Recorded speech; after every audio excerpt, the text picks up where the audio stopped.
Jumlah kementerian di Indonesia disebut-sebut bakal bertambah.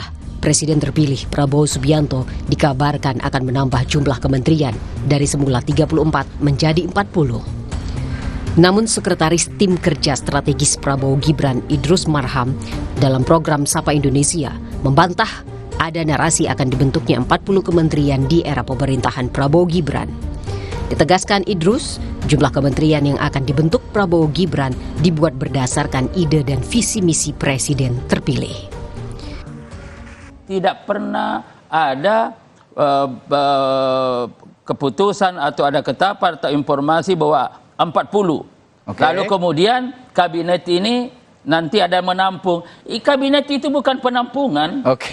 Jadi ini juga perlu kita pahami. Jadi lembaganya berapapun kabinetnya belum tentu sejumlah itu begitu kira-kira. Ya bisa, karena itu kan terkait dengan apa yang dibahas hari ini hanya kebetulan sekira dan ini penting memanfaatkan 4 bulan ini dalam rangka untuk mendesain bagaimana kabinet ke depan sehingga betul-betul fungsional produktif untuk rakyat. Gayung pun bersambut. Badan Legislasi DPR menyetujui RUU Perubahan Undang-Undang Nomor 39 Tahun 2008 tentang Kementerian menjadi RUU Usul Inisiatif DPR. Dalam rapat pleno Balik pada Kamis kemarin, 8 fraksi menyatakan setuju, sedangkan fraksi PKS setuju dengan catatan. Ketua Balik DPR, Supratman Andi Aktas menegaskan, RUU ini bukan menitik beratkan pada jumlah kementerian, tetapi bisa berjalannya pemerintahan yang efektif dan efisien. Bersyukur ternyata bahwa semua fraksi setuju dengan berbagai macam catatan-catatan yang ada, yang sifatnya adalah dalam rangka prinsip yang pertama, semua menghargai perubahan ini dalam rangka memperkuat sistem presidensil kita. Sehingga nanti kita berharap bahwa efektivitas pemerintahan itu bisa berjalan dan itu dipikirkan sesuai dengan visi misi presiden, khususnya presiden terpilih ataupun siapapun presidennya, prinsipnya seperti itu. Dan karena itu sekali lagi ini sesuai dengan Undang-Undang Dasar kita. Ada 3 poin dalam revisi Undang-Undang Kementerian Negara yang merupakan inisiatif DPR. Pertama, terkait penghapusan pasal 10 yang mengatur ihwal presiden dapat mengangkat menteri dan wakil menteri dengan karena adanya beban kerja yang membutuhkan penanganan secara khusus. Selanjutnya revisi pasal 15 yang awalnya mengatur jumlah kementerian sebanyak 34. Dalam norma baru yang dimasukkan, Presiden dapat menetapkan jumlah kementerian dengan memperhatikan efektivitas penyelenggaraan pemerintahan. Terakhir, penambahan ketentuan mengenai tugas pemantauan dan peninjauan undang-undang di ketentuan penutup. Sekjen PDI Perjuangan Hasto Kristianto menyebut tak ada urgensi melakukan revisi Undang-Undang Nomor 39 Tahun 2008 tentang Kementerian Negara. Menurut Hasto, Undang-Undang Kementerian Negara yang berlaku saat ini masih relevan. Namun PDIP menghargai jika setiap presiden punya kebijakan tersendiri. PDI Perjuangan kami percaya bahwa dengan Undang-Undang Kementerian Negara yang ada sebenarnya masih visioner untuk mampu menjawab berbagai tantangan kehidupan bangsa dan negara saat ini. Tetapi ya tentu saja setiap presiden punya kebijakan tersendiri. Pembahasan revisi Undang-Undang Kementerian Negara berlangsung di tengah upaya Presiden terpilih Prabowo Subianto merangkul partai politik di luar koalisi Indonesia Maju. Bersamaan dengan rencana membangun koalisi besar, kemudian mengemuka wacana penambahan kementerian. Tim Liputan Kompas TV.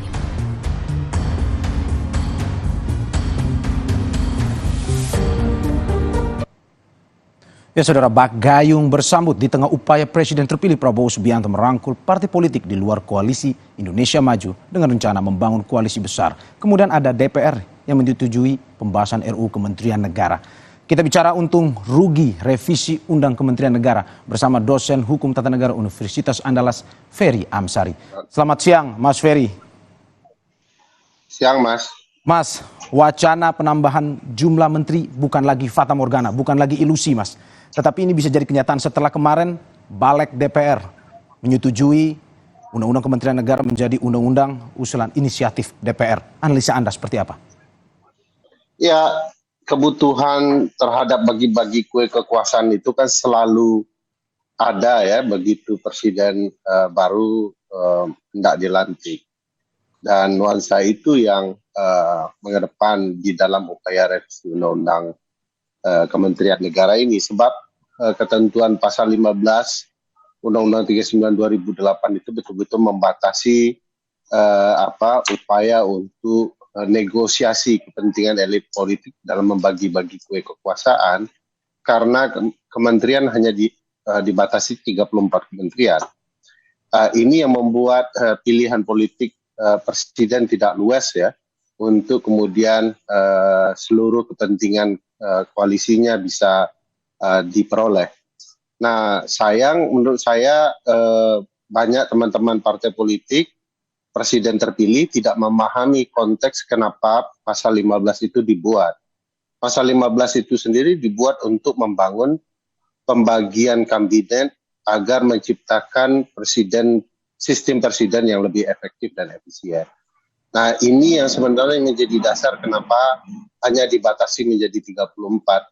Sebab banyak sejarah masa lalu kita, kalau dibuka seperti itu selalu saja upaya memastikan bagi-bagi kekuasaan itu akan semakin besar.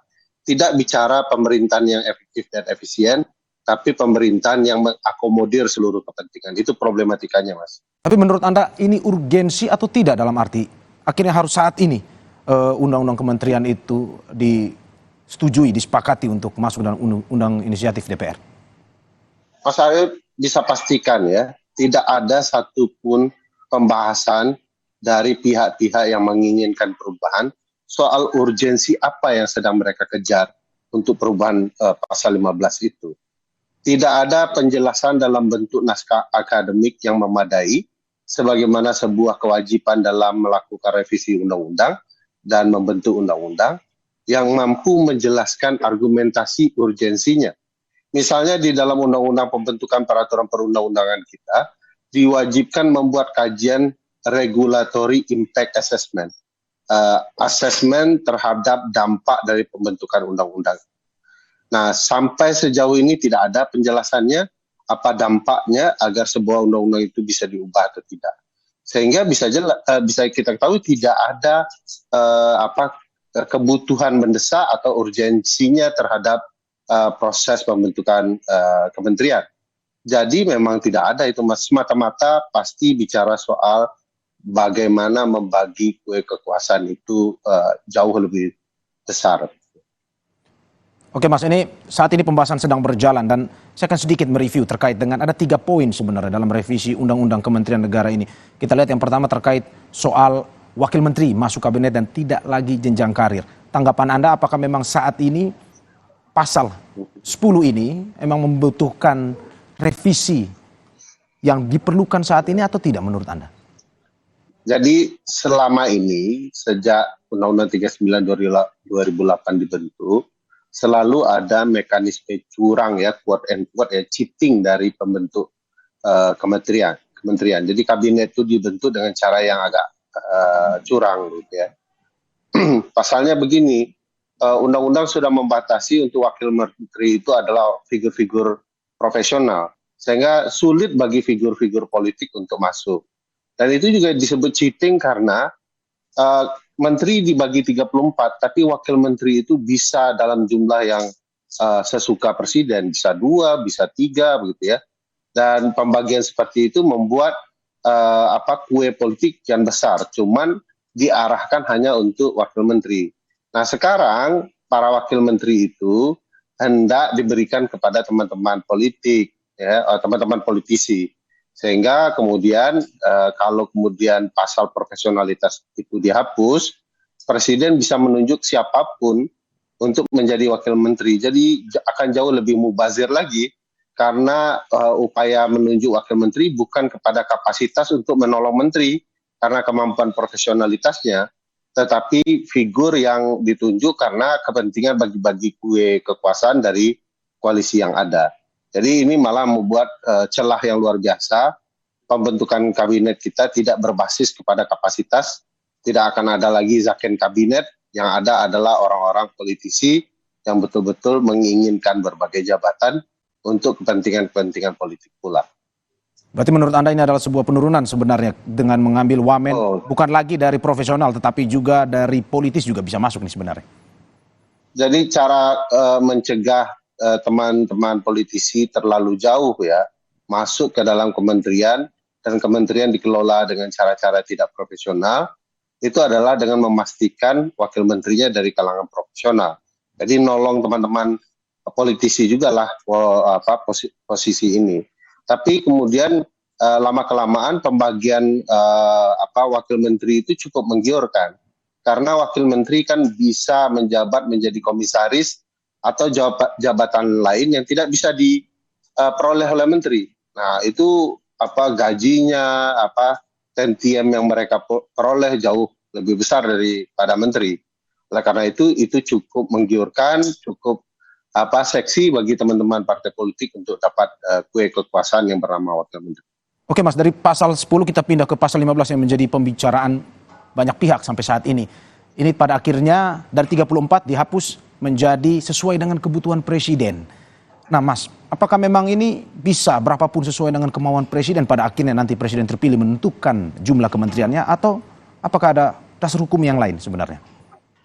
Memang secara prinsip para menteri ini adalah hak prerogatif presiden untuk menunjuk mengkomposisinya ya.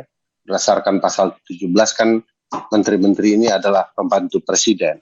Tapi begini, kita punya pengalaman kesejarahan terhadap para menteri ini. Kalau dibuka begitu luas, bahkan kita pernah 100 menteri gitu ya. Nah, pengalaman sejarah itulah yang membuat kita membentuk Undang-Undang 39 2008 ini untuk membatasi sesuai dengan tujuan dari kabinet itu sendiri. Jadi kabinet itu berasal dari kata ruang sempit tempat kepercayaan para penguasa untuk berbincang soal nasib bangsa. Nah, ruang kecil itu artinya akan diisi oleh orang-orang dalam jumlah terbatas yang kapasitasnya betul-betul dipercayai oleh presiden.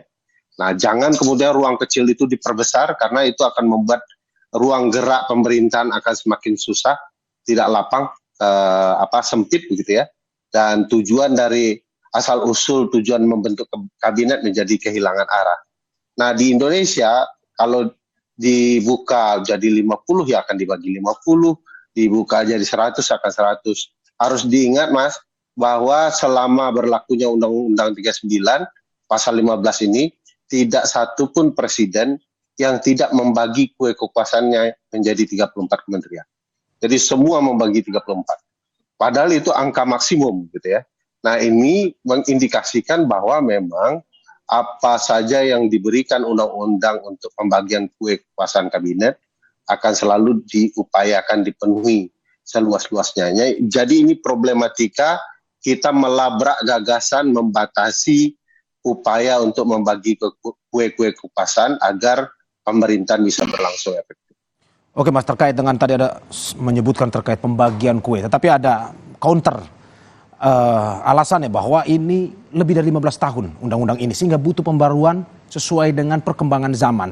Bukan hanya soal memberikan akomodasi politik sebenarnya. Ini tanggapan Anda seperti apa sebenarnya? Teman-teman di DPR itu selalu punya alasan untuk mengejar kepentingan politiknya. Banyak undang-undang yang umurnya jauh lebih tua, ya. Bahkan beberapa undang-undang masih produk Belanda. Bahkan ada undang-undang yang memenjarakan anak negerinya sendiri, tapi buatan kolonial begitu ya. Bahkan ada undang-undang 1 tahun merdeka diributkan kemarin, undang-undang 1 tahun 46. Nah, ini bicara baru 15 tahun tetapi tidak bisa mengetahui urgensinya soal apa. Kenapa dari 34 menuju 40 itu apa? Apa yang namanya kebutuhan presiden itu? Apa yang namanya berdasarkan kepentingan presiden? Tidak bisa dijelaskan. Padahal ke-34 kementerian itu selalu memenuhi standar program-program yang dilakukan setiap presiden. Jadi bohong kalau mengatakan ini soal kebutuhan karena sudah berlaku lebih dari 15 tahun. Menurut saya bukan itu alasannya. Alasannya adalah bahwa kue kekuasaan perlu lebih besar agar setiap orang dapat jatah. Ya. Nah, ini yang sebenarnya menjadi gambaran tolak ukurnya tidak ada. kami sendiri dalam penelitian kami di 2014 menyampaikan hanya dibutuhkan 26 menteri dari 34 kementerian. Jadi kami upayakan kementeriannya tetap 34, tapi menterinya hanya 26. Sebab mengganti nomenklatur kementerian akan memubazirkan keuangan negara lagi, karena setiap ganti nomenklatur itu kop surat seluruh Indonesia harus diganti dan itu beban biaya yang miliaran sifatnya. Jadi bahkan menteri dikurangi, tetap kementerian, kita masih butuh biaya besar, apalagi menambahnya. Nah di tahun 2019, teman-teman Asosiasi Pengajar Hukum Tata Negara, Hukum Administrasi Negara, malah mengusulkan 24 menteri. Jadi lebih menyederhanakan, bahkan menghapus menteri koordinator. Karena menteri koordinator adalah jabatan yang tidak dibutuhkan dan berseberangan dengan konstitusi. Konstitusi kita tidak mengenal menteri koordinator. Nah, upaya efektif dan efisien ini punya penjelasan ilmiahnya. Nah, menambah 40 apa penjelasan ilmiahnya? Kecuali bahasa-bahasa mengambang soal kebutuhan presiden.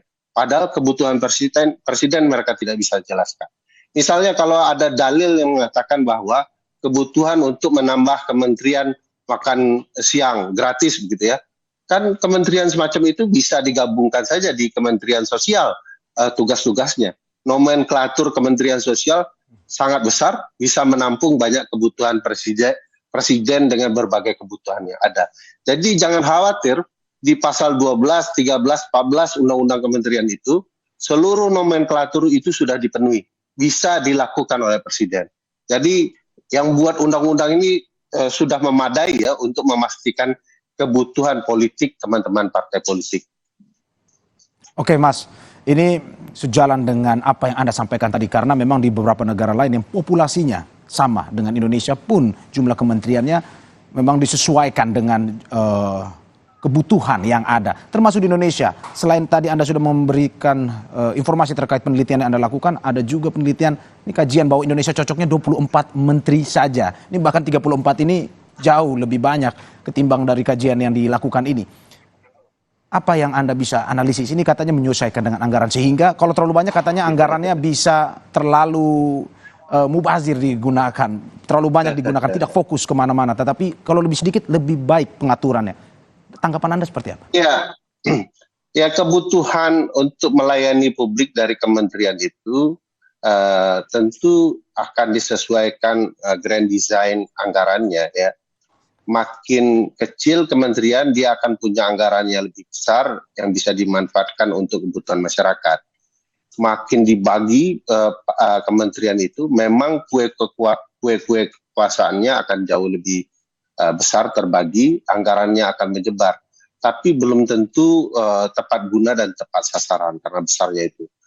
Misalnya kita berkaca ke kabinet di Amerika, kebutuhan mereka itu 13-20 kementerian saja. Populasinya jauh lebih besar dari kita, jumlah luas daratannya jauh lebih besar, permasalahannya jauh lebih kompleks, selain ngurus negaranya sendiri juga mereka mengurus negara orang lain. Nah ini beban kabinetnya diperkecil supaya lincah begitu ya, sehingga mereka bisa memanfaatkan anggaran sebaik-baik mungkin. Nah kita semakin memperbesarnya, konsekuensinya bisa membuat peraturan kebijakan tabrakan gitu ya. Misalnya Menteri Dalam Negeri, Menteri Desa begitu ya, punya objek yang sama, wilayah desa. Mereka akan buat peraturan yang berkaitan dengan desa dan bertabrakan. Uang yang dikeluarkan membuat peraturan menjadi peraturan yang tidak efektif, peraturan yang berantakan, mubazir gitu ya. Dengan menyederhanakan jumlah menteri, juga menyederhanakan beban kementerian. Menteri punya staf, mobil, kendaraan, kebutuhan biaya, mereka akan jauh lebih sederhana kebutuhannya, sehingga serapan anggaran kepada menteri juga jauh lebih baik, dan peruntukan dana untuk masyarakat akan jauh lebih besar. Kalau mereka bagi kementerian, stafnya juga akan banyak, beban anggarannya juga banyak, kunjungan kerjanya juga akan berlebihan, padahal itu tidak efektif.